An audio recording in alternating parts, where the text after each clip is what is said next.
আসসালামু আলাইকুম। আশা করি সবাই ভালো আছেন। আসলে বাংলাদেশের সর্বক্ষেত্রে একটা অস্থিরতা বিরাজ করছে।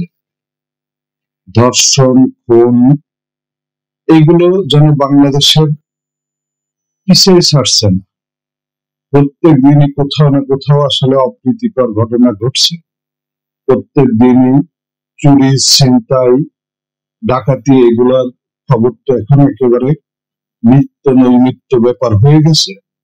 এর মধ্যে আসলে সরকারও খুব ভালোভাবে যে সার্ভাইভ করছে সে কথাও বলা যায় না।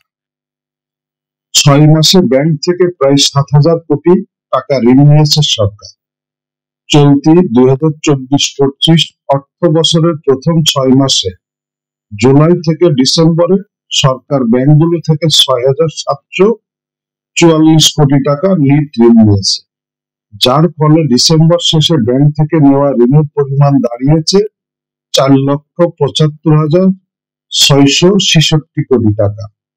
এ সময় শুধু ব্যাংক নয়, সরকারের ব্যাংক বহির্ভূত ঋণও বেড়েছে। চলতি প্রথমার্ধে মানে জুলাই থেকে ডিসেম্বর ব্যাংকের বাইরে থেকে 24,688 কোটি টাকা ঋণ নিয়েছে সরকার। যদিও গত অর্থ বছরে একই সময়ে ঋণ নেওয়া হয়েছিল 7,090 কোটি টাকা। বাংলাদেশ ব্যাংকের প্রকাশিত প্রতিবেদনে এই তথ্য উঠে এসেছে।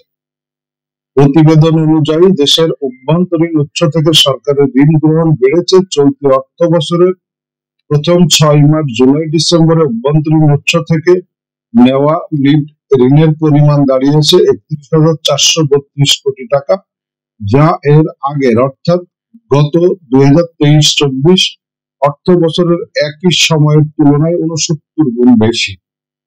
ওই সময়ে অভ্যন্তরীণ উৎস থেকে সরকারের নিট ঋণের পরিমাণ ছিল 456 কোটি টাকা।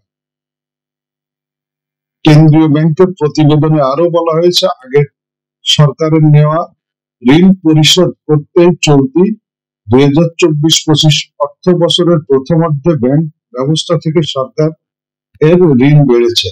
তবে বাংলাদেশ ব্যাংক থেকে সরকার কোনো ঋণ নেয়নি, বরং গত জুলাই ডিসেম্বরে বাংলাদেশ ব্যাংকে 58,116 কোটি টাকা ফেরত দিয়েছে সরকার। প্রতিবেদনের তথ্য বলছে, চলতি অর্থ বছরের প্রথম 6 মাসে সরকার বিশেষ বন্ড ইস্যু করার মাধ্যমে সার ও বিদ্যুৎ বিল বাবদ 12,542 কোটি টাকা পরিশোধ করেছে, যেখানে গত অর্থ বছরে এ বাবদ 36,586 কোটি টাকা ঋণ পরিশোধ করেছিল সরকার। অন্যদিকে ব্যাংকিং খাতের বাইরে বিভিন্ন প্রতিষ্ঠান ও বিনিয়োগকারীদের সরকারি সিকিউরিটিজ কেনার আগ্রহ বৃদ্ধির কারণে ঋণ বেড়েছে। চলতি অর্থ বছরের প্রথমার্ধে 24,688 কোটি টাকা ঋণ নেওয়ায় সরকারের ব্যাংক বহির্ভূত মোট ঋণ দাঁড়িয়েছে 4,58,130 কোটি টাকা। সাধারণ সরকার সঞ্চয়পত্র ইস্যুর মাধ্যমে ব্যাংক বহির্ভূত ঋণ উৎস থেকে ঋণ নেয়, তবে সাম্প্রতিক সময়ে সঞ্চয়পত্র কেনার চেয়ে ভাঙানোর প্রবণতা বেড়েছে। সেজন্য চলতি অর্থ বছরের প্রথমার্ধে অর্থাৎ জুলাই থেকে ডিসেম্বর মাস পর্যন্ত সঞ্চয়পত্র থেকে ঋণ না বেড়ে উল্টো তা 2,244 কোটি টাকা কমেছে।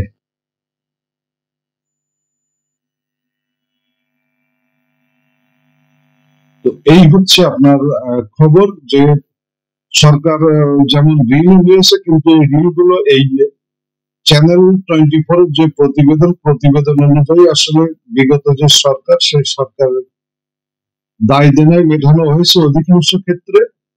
তবে আসলে একটা নির্বাচিত সরকার না থাকলে দেশ অনেক রকম সমস্যার মধ্য দিয়ে যায়। বিশেষ করে এই যে জুলাই ছাত্র জনতার অভ্যুত্থানের পরে শেখ হাসিনা সরকার পালিয়ে যাওয়ার পরে তার সময় করে রাখা যে সমস্ত ঋণ, সেই ঋণ আসলে কিন্তু শোধ দেওয়া লাগছে বর্তমান সরকারকে।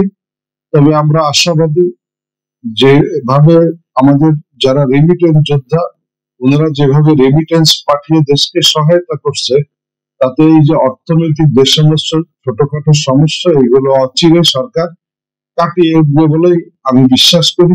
ভালো থাকবেন সবাই।